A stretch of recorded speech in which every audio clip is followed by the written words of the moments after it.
పిల్లల్ని తీసుకొచ్చి కూకోబెట్టి పాఠాలు చెప్పాలి. పాఠాలు చెప్పకుండా పవన్ కళ్యాణ్ గారికి 4 పెళ్ళి, 4వ పెళ్ళాం జగనా? చెప్పు, 4వ పెళ్ళాం జగనా?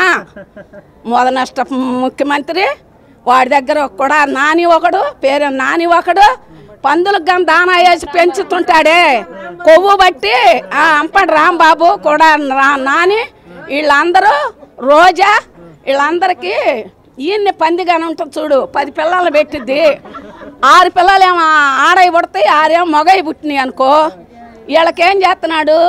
దానా వేస్తున్నాడు తౌడు తెచ్చి. అది బాగా కొవ్వు పెట్టింది వీళ్ళకి. వాళ్ళ మొఖాలు చూసుకుంటే వాళ్ళకి కాయకి మొఖాలు వేసుకొని వాళ్ళు పవన్ కళ్యాణ్ గారు తిట్టే కెపాసిటీ ఉందా వాళ్ళకి? తిట్టటానికి పెట్టుకున్నాడు కానీ వాడిని రేపు వాడు దిగిపోతే వీడు తుంగవద్ద డాంకెళ్ళి చేపలు పట్టుకొని అమ్ముకు వాడు దేనికి పనికి రాడాడు. ఆయన కాలి గోటి ఖరీదు కూడా చేయడు. మేము ఎందుకంటే సంస్కారం, జన సైనికులు కావాలి, పూలబాట, మనమంతా బాగుండాలి, భావి భవిష్యత్తులు అందరూ కూడా పిల్లలు బాగుండాలని మేము కోరుకుంటున్నాము. నాశనం చేస్తున్నాడు, దేశం అంతా నాశనం చేస్తున్నాడు. దేనికి వాలంటీర్లు పెట్టుకున్నాడంటే దొంగోట్లు గుద్దించుకొని గెలవటానికి పెట్టుకున్నాడు. ముఖ్యమంత్రి అసలు ఆయనకే చేత కాదు, పరిపాలన చేయటం చేత కాదు. తండ్రిని జావనికాడు, బాబాయిని జావనికాడు, జన్మనిచ్చిన తల్లిని తరిమాడు, తోడబుట్టిన అక్కని తరిమాడు, అక్కో చెల్లో తరిమేశాడు.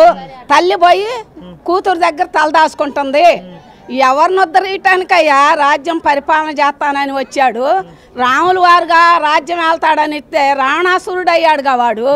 రావణాసురుడు అయ్యి 10 తలలు పెట్టుకున్నాడు. 10 తలలు ఎవరంటే వాలంటీర్లు. ఆ వాలంటీర్లను పెట్టుకున్నాడు.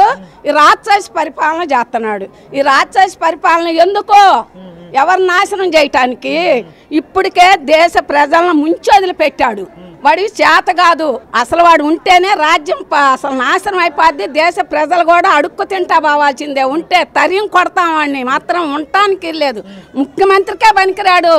ఇన్ని పనులు చేశాడు, ఇన్ని పనులు చేసి ఏం ఉద్ధరించాడు? దేశాన్ని ఏం ఉద్ధరించాడు? ఏం పని చేశాడో చెప్పమను. ఒక్క పని చేశానని చూపి మనం వచ్చి. రోజా జాగ్రత్త. ముఖ్యమంత్రి తొడ మీద ఎంటికి కూడా బీకలేరు అందయ్య. ఆ ఎంటికలు మాకొద్దు, నువ్వు బీక్కో. మాకొద్దమ్మా, నువ్వు బీక్కొని దాసుకో. ఎప్పుడు చూసావు ఆ తొడ మీద ఎంటిగా బీకటానికి మాకేం అవసరం? తరిం కొడుతుంటే వాడిని. వాడు ముఖ్యమంత్రికే పనికిరాడు.